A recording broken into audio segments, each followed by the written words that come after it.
I was actually talking to a company today out of Canada. They make these really cool, like off-road tracked vehicles, and they make off-road concrete mixers, which I think would be cool to talk about because I've never seen it.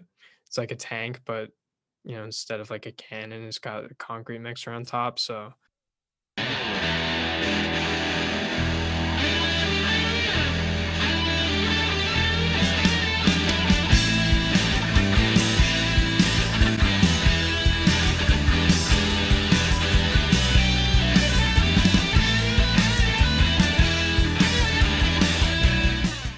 So, hey everyone, welcome back to the Wentworth CM Club podcast. I'm your host, Chase, along with co hosts Zach and Adam.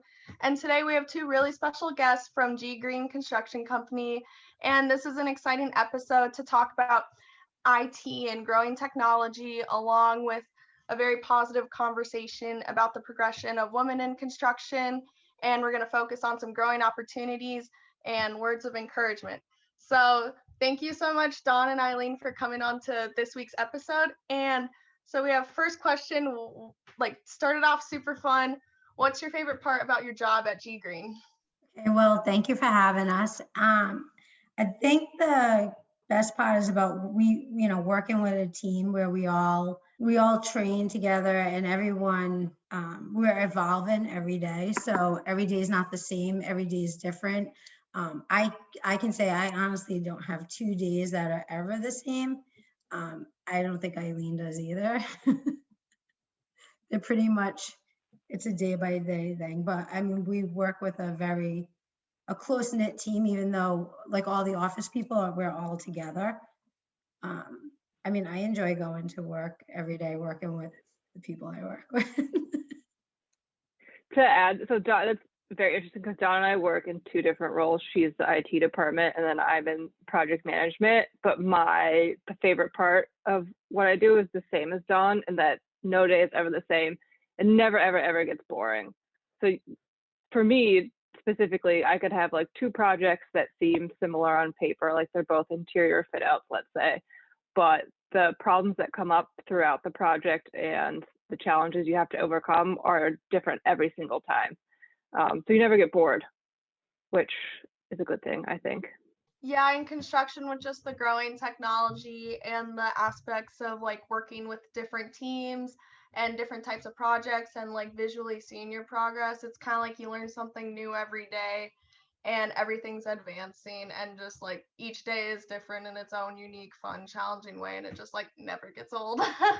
So I was curious if you would be able to tell us a little bit about some of the software that you use. I know a lot of companies use Procore. I'm not sure if you do. And also things like Bluebeam, which for those listening is pretty much, I think, the industry standard for reading blueprints, I should say, Revit, and some other stuff. So I was kind of just curious if you'd be able to talk to us a little bit about that. Yeah, so Procore, I picked like two, which I picked Procore and Sage 300 is probably like our biggest programs, but we also use HCSS. We use that for the civil division for estimating. Bluebeam we recently, I think I want to say 2 years ago, everyone switched over to Bluebeam, but Procore I would say is everyone in the office uses Procore, so that's one of the biggest softwares, but Sage 300. We actually do have Revit. We own Revit, but we right now, because we don't have a BIM coordinator, so some of the estimators use like AutoCAD, but they don't really use Revit. But we have all the softwares for it. We just currently don't have them up. To add to what Dawn said, Procore is, for the project management perspective, Procore is definitely like the main technology we utilize. We do use Bluebeam to do logistics plan, but honestly, Procore's drawings tool is pretty powerful. Maybe not as powerful as Bluebeam, but you can do very easy markups, notes, really basic takeoffs on there, which it's really nice to coordinate in the field using that tool because it's instantaneous. There's no delay, or you don't have to like search through your email. It just pops up on their iPad. Do you have any other specific technology questions or how we use them? Yeah, actually, I had a quick question. I used a project management app I guess, or program, I should say, at my job. I work for a smaller construction company. It's called Red Team. I really didn't like it. So could you like kind of speak to how Procore, like if Procore is easy, if it's hard, what's good about it, what's bad about it? Sure. So I've never used Red Team, so I can't say how it's different from that. We use Sage Timberline for our financial management. That also has project management tools like RFIs, submittals, meeting minutes. However, we use Procore for those items. And the advantage to Procore versus Sage Timberline in that specific scenario is it's browser based. So you don't have to open up this clunky database using a VPN, and it's instantaneous to the field. So it's very user friendly. Don can speak to the great help support that they have whenever we have a problem. And they're always upgrading and implementing new tools to improve usability. It's got great browser interface as well as like iPad, iPhone interface, which is really important in the field for the guys that are running around doing a million things at a time. Like they don't have time to sit down on a laptop, open up a browser, put everything like just so organized. Like they want to be able to pull it up on the go, look at the drawing, reference the RFI, click to the submittal, and keep going and keep the project moving. So I'd say it's like speed and ease of use are the main advantages. Yeah, and prior to recently, we actually we were using Procore for document management for the field users because we have different programs for office and field. So like Procore is like a great document management where the project managers could load the documents and the superintendents are able to pull the documents right up. So it was actually really useful for that. I used Sage a little bit last summer at an internship I had, and we ran into that issue where the company only had so many licenses and the license was tied to the computer. So if I wanted to use it, I had to remote into the server in the office that had it. And then sometimes if too many people in the office were using it, it would kick you out and you had to figure out who was on it, who left it open on their computer and, left for lunch. And it was kind of clunky. So the web-based um, format, I guess the way Procore works seems to be a lot better. And I actually started. They have free training on their website, so I just started that a couple days ago to get the student certification. It's pretty nice, but the only thing I wish is they show you all the videos and everything, but they don't give you actual access to like a sample. Like you can't go into the Procore suite or software itself. All you can do is watch videos. So I kind of wish you could go and click the buttons yourself and see how it worked. That's interesting. I wonder if they have a student kind of package or demonstration or like available like learning module that maybe you could access. I think they might. I don't know. I'm just speculating. Yeah, I think they might. I know that in future, I'm only a sophomore, so I think in future classes they touch on it and use it a lot more. And by the time, this time next year, I'm sure that if anything, it's going to be more involved with the curriculum. And from what I've heard, they're always looking to get students to use it, and they want you to do it free of charge because they know that as a student, you're going to take it, go work for a company, and potentially, sell this company on this software that you just learned how to use in school. So that's good to know. Because we actually have a sandbox that everyone that's starting can play in the sandbox, and you're not really touching any of the actual projects. So it's really useful when you're training and trying to learn the program. Yeah, I'll have to see if they have that. I mean, it just started a few days ago, so I don't know. Maybe it comes up in the future training modules. I'm not sure. So one of the other things I know you mentioned the iPads. We were kind of curious as for the devices, what are you specifically using? I know that out there listening, there's probably a lot of brand loyalists that prefer one brand over another. I know the Apple versus Android thing is a pretty controversial debate. And I also know that since, this is construction, these things probably get dropped, smashed, cracked. They probably get ran over occasionally. I was just curious, how often do you find yourself upgrading, but also replacing devices because they get totally smashed on the job site? So we stick to Apple. We use all Apple products. I don't think it's like an Android, it's just everyone having the same platform just makes it easy. So you don't really have to learn how to use an Android and an Apple product. And I think right now what we do is we have, the laptops and iPhones are in the office. And then we moved all the supers, like everyone out in the field has iPhones and iPads. We switch the laptops we switch out every 3 years, and we're currently coming on like the third year for the iPad. So we're going to be switching them out. As far as phones, yeah, people in the field actually go through phones sometimes pretty quick. So we're switching out phones a lot, and they come in all different varieties. Some of them are smashed, some of them the speakers stop working. So I'm in the office, it's actually great. No, we don't really switch out phones unless we do upgrades on the phones. But yeah, the field, I mean, it really depends on the user too. Some users I feel like go through more phones and iPads than another user. So it probably just depends on how they take care You have some when they're Bill working. Belichick frequent flyers out there throwing the iPads when they get mad. We have Hopefully they get run over. yeah, we have our own site division at our company. So they're operating heavy machinery all the time. So that is accident prone as well. That's another thing that Dawn has to overcome with technology.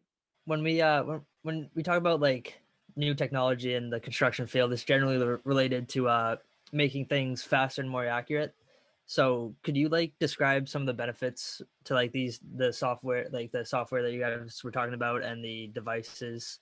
So recently we just moved to Ignite, which is cloud-based, so that's a great program so we're coming from a server industry where we use VPNs, RDPs, and now we're moving to a cloud-based. I know right now it's probably like difficult because everyone's still learning the cloud-based system. It's a little bit different when it comes to like sharing files, and you have a lot more access to it. Our downtime right now, we have downtime if there was a major outage with, internet, that would be a major downfall where everyone would be down. But right now we don't really have much downtime. The switchover, it's caused a little bit of downtime because we're switching out switches and firewalls. And so with that, it has taken at one point, especially working from home, when everyone's working from home, we have had downtime because the VPN, if they're unable to access the VPN, then they're unable to access some of our major programs like Sage or Sage Paperless. So that's really the only downfalls that we've experienced as a company for the past couple of years since I've been there. We mostly, a lot of the cloud-based is always working. And I think that as we're moving to the cloud, like right now we're in the middle of a migration, I think it will be very helpful because it will avoid the downtime. And the file sharing is a great tool for office and field to be able to collaborate, work together with everything. So that's really, our downtime right now, I haven't experienced major. Some of the advantages for technology that I see for project managers is just the instantaneous dissemination of information to the field, to the subs, to the design team for RFIs, or updating bulletins to send out to the subcontractors. The downfall to that is you risk oversaturation so that they don't actually read the information that's coming to them. So if you send out all these updates or automated updates from Procore to your subcontractors constantly, multiple times through the day, they'll stop reading them, and then that defeats the purpose of sending the information. The other thing too is you can't rely on technology to do your job. It's a great tool, but especially in this industry, you have to pick up the phone and call people if you need something done on a very tight deadline. Sending an email with an urgent exclamation mark isn't enough. You really have to pick up the phone and call people and ask them for what you need. Yeah, I've heard done, other talks with people in the industry talking about Procore specifically, and I've heard people say, if you don't set it up right, or if you're doing a lot of updates, it can really blast people with the emails, which irritates them, fills up their inbox, and then sometimes it just means they go to select all and then delete, and then they don't even read it. So that obviously could be pretty problematic, and I guess just create more work for everyone. So that's something I think that we need to balance. And you're right, when we have like such easy access and you're constantly changing things, and multiple people are changing the same thing, sometimes it can get a little confusing. You got to pay attention to what's going on. Procore does provide, like we could shut off all the features of emails to particular products. I know that we shut a lot of them off because there were a lot of complaints that there's too many emails being received. I'm not sure. I mean, that's from my point of on the back end of it. I don't know if we send out like a lot of emails, but Eileen might be able to answer that from her end a little bit. Yeah, different project managers take different approaches. So some people like the constant updates. I try to make them more targeted just because I get better results personally. But it is also, you can set it to what approach you take. And one question that I just thought of, so with these like your phones and tablets that you're deploying to the job site, are you strictly using 4G on these tablets, like your data plan, or do you actually have Wi-Fi out on the job sites? Because sometimes these buildings, I would imagine, if you're up in the building and there's all kinds of metal around you, you're down in the basement, the service is probably not too good. So I could see how that could potentially lead to some iPads being thrown on the job site with some supers that are angry. Right now, we supply like all the laptops and iPads, they all have SIM cards in them. So they're not working off Wi-Fi of where they're located. I do know we've had like particular cases where there's no Wi-Fi, and we usually try to use like a jumper, or we try to like sometimes a MiFi, and if they put it like close to a window and then they can still connect to it. In most cases, we're in areas though where like hospitals where they would actually have Wi-Fi and they can connect if they need to. I haven't really experienced that many issues, where we're unable to connect. That's good to know. So I guess, I thought it would be a lot worse, but it sounds like the connectivity is really not that big of an issue. Yeah, I don't see many issues with connected. When like a new technology or new program is being introduced, like I believe you guys were talking about Ignite earlier.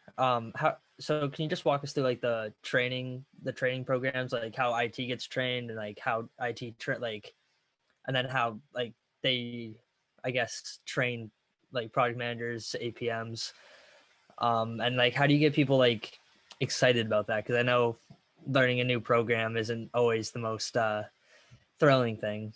It's not easy to get everyone excited, but well, with the most recent one, Ignite, I was actually really excited. So I'll send out emails with all the benefits and why it's going to be such a great tool, and everyone's going to be so excited once we're actually there and not in the training process. It's definitely not always easy, and every program is different.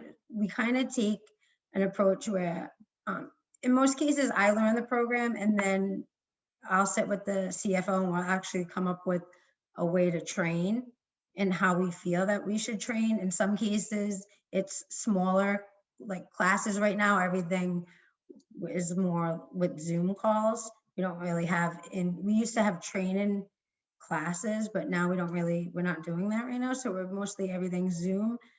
And we'll either, if it's an easy program, we'll basically go off of having everyone on a call. And then if there's questions asked, then they can ask the questions either in an email, because sometimes no one will ask questions, but then later they'll reach out. And for more difficult programs, it will be a smaller training. And we usually create documentation, which we're kind of moving away from the documentation because no one ever really goes back and looks at documentation in a book. So we're trying to move away from that a little bit. I think the training is everyone in the office that I work with seems to pick up on it relatively easy. There's really no huge training curves where programs are difficult. I think I It seems think I nice. did okay at training. It seems nice to like, get people familiar with the software and train them all together and kind of like, get them like hyped up or excited about it, because it helps just kind of like bring everyone in the office closer together in terms of just like values and like sharing ideas and everything. So like that's just like a great method. Yeah, if they're excited about the program, it makes it much easier. So, in like the construction industry, diversity is a big topic these days. And Women in Construction Week is approaching this March. And I'd love to hear, Dawn and Eileen, both your thoughts about your experience of being a woman at G Green in an industry that is generally been majority male. And I can get into part 2 after that. I can go first. So women are the minority in construction, which I think when you first start out, it can be kind of intimidating to walk into a room as the only woman and have it be a table full of men who have years of experience on you when you're just starting out. But the thing that I found is if you prove yourself capable and competent, they will remember you because you stick out. So it becomes to your advantage almost. Like I have to go down to the city of Boston to do permitting on a frequent basis. More so before COVID, but I'm one of the few women down there on the regular basis, and maybe they remember all the guys too, but they definitely remember me because I stick out like a sore thumb. So in some ways, it can really be to your advantage. I'm assuming you mean you go to City Hall. Do you ever meet Marty? Say hi. No, no. So City Hall and Inspectional Services are actually two different buildings. Inspectional Services is 1010 Mass Ave and City Hall's downtown. But I think I met Marty in like passing once. Like he would not remember me at all. But no, not for permitting purposes. It's funny. I figured I'd ask. Where I live, they're in the same building. So. And then part 2 to a woman in construction, conversation and topic is, could you add on a little bit about, more of what you see for the future of women in construction, and what advice do you have, and what types of positions and opportunities are open to women seeking a career in the construction industry? I think any position that you have an interest in, you can pursue as a woman. Don't take yourself mentally out of the position because there's not a lot of women or any woman doing it right now. Don't let the obstacle be your own mental barrier, because we're just as capable, we're just as competent, we're just as organized. My other advice would be get field experience any way you can. And this is true if you're a guy or a girl. Field experience, even if you're just on site, as a summer job, sweeping a broom, the stuff that you'll pick up on will come to fruition years later in your career, because you'll have this basis of knowledge that you can't get unless you're on site. And I think sometimes women are intimidated by the field because there is even less women in the field than there is in the office, but there's really no reason to be intimidated. It's all within your ability to grasp and to learn. Maybe some guys will give you a hard time, but like I've had so many field guys take me under their wing and teach me things about the field that I would never know. I don't come from a construction background. My degree is not in construction. My family does not do construction. So the only way I really learned was guys in the field taking me under their wing and teaching me. There will be those people out there to mentor you, whether they're women or men. But that would be my advice. Don't take yourself out of the game because no one else is doing it right now. Find a good mentor, man or woman, and get some kind of field experience, whether it's particularly relevant to the job that you want right now or not. It's all good experience.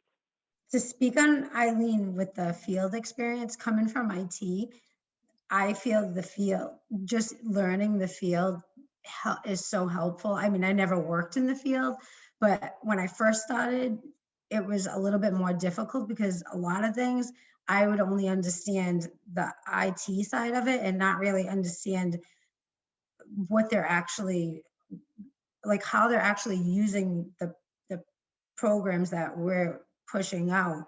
And just sitting with either, even in the office too, but sitting there and like actually learning, going into the field and watching what they actually do in the field, it became so helpful because I could take like the knowledge that they're showing me, and then I can actually, when I'm trying to learn something, a new program, I can actually turn that around and say, okay, this is how they're using it.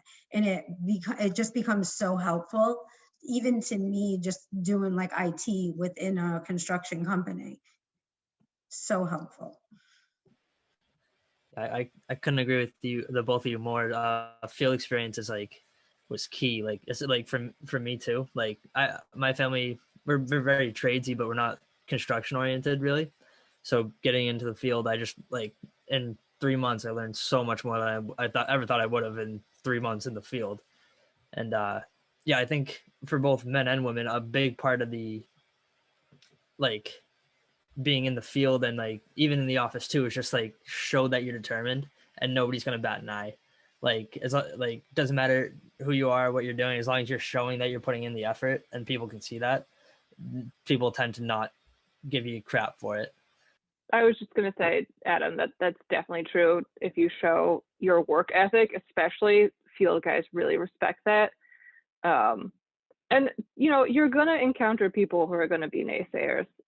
That's just part of being an adult, but don't let that discourage you, and don't let that one or two or a handful of people counteract the rest of the people that are really willing to help you and train you.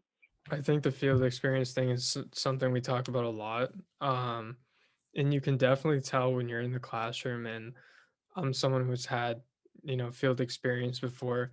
When you're in the classroom, you can definitely tell who else in your class is not. And I think, if you were out working in a company and you had an intern, someone from Wentworth come in, or if you were doing an interview, I think you could also definitely tell. And, it really, having that field experience really puts you out in front of your peers, and gives you an advantage that I think would take a seriously long time for them to catch up to you on. Yeah, personally, when I first came into the CM program at Wentworth, I didn't come from any sort of hands-on or industry experience or like general knowledge, and I definitely was a little nervous coming into my first few classes because people were just talking about like, oh, I've like done plumbing, or I contract a couple of things, and I just kind of like felt nervous and thought that I was kind of starting out the program below the bar. But the cool thing about Wentworth is that they design intro classes your freshman year, so a construction background is not necessary. And I think anyone for out here like listening, you do not need a construction background if you are interested in like, going to college and like entering the industry or like entering a program that's construction related, because I kind of like doubted myself in the beginning, thinking that I needed experience, but it was just a matter of, like showing up, working hard, forming a great relationship with your professors, and like from there they can see, you work hard and you're capable, and then there's opportunities from there. I think the last, maybe the last question here, just kind of put you on the spot, but is G Green looking for interns or people to hire? And if so, for those who've made it this far, uh, what can they do to get in touch if they're interested? We actually are looking for interns. We're looking for interns and new hires. And I believe we're going to be doing the Wentworth Career Fair. Yeah, there is a career fair coming up in a couple weeks. I don't have the date offhand, but maybe we can edit that in. Yeah, so usually what we like to, we as far as like the career fair, that's a little different, but normally people just go onto the website and we have a contact page where they can send in their resume, or they can call too. But most of the time people will just send in a resume. I know right now we were actually just putting together today the like the requirements for interns, co-ops, or hires, new hires. Yeah, like Don said, we're definitely looking for interns and co-ops and new hires. If you're interested in an intern or co-op, or even an APM, an assistant project manager position, the advantage of Green is we're a little bit smaller than the bigger guys. You're going to get a more, there's less distance between you and, like, say, the executives who have like 30, 40, 50 years of construction experience. So you get their wealth of knowledge. We really like to give our office folks field experience. So, like, if we have a new APM who doesn't have a big background in construction, we'll put them in the field with a super who's very capable, like 2 days a week. So they're on site 2 days a week, and they pick up stuff so much faster that way. They're so much better at their jobs sooner. So if you are interested, you're not going to get lost in the shuffle at Green. Like, it's I won't say it's very small, but it's, everybody in the office. And there's a lot of interface between departments and hierarchies, I'll call it. And your office is in Alston, right? It Yes, is. It's right off the Pike. Okay, cool. So pretty easy access. we have a brand Easy new access. building. We do. We do Yeah, have we a have brand new building. a new building, nice new office. We do a lot of work in the Longwood area, so it's an easy commute to the job site too, among other clients that we have. But Thank you so much, Don and Eileen, for coming on the show, and thank you to everyone who listened. And we'll see you in a couple of weeks for our next episode. We've got a bunch of exciting things planned, and we've got super exciting things coming up for Women in Construction Week. We're going to be spotlighting some of our own female students here, and we also have an AGC BWIC panel coming up. So really excited to share all that future content with you guys. Thank you. thank you so much for having us. Yeah, of course. Thank you for taking the time to talk to us. Yeah, we thank you. appreciate it. And it was nice to hear about some of the different stuff you use. Thanks for taking the time to check out our podcast. The Wentworth Construction Management Club is part of Wentworth Institute of Technology, a university in Boston, Massachusetts. We are always looking for new guests. If you are interested in coming on the show, please email us at cmclub@wit.edu. If you are interested in purchasing a 30 or 60-second ad to be broadcast during our show, please email cmclub@wit.edu with your name, contact information, and a description of what you would like to promote. Be sure to follow us on YouTube, Twitter, Instagram, Facebook, and LinkedIn. Just search for WIT CM Club. Thanks for listening, and we'll see you next time on the CM Club podcast.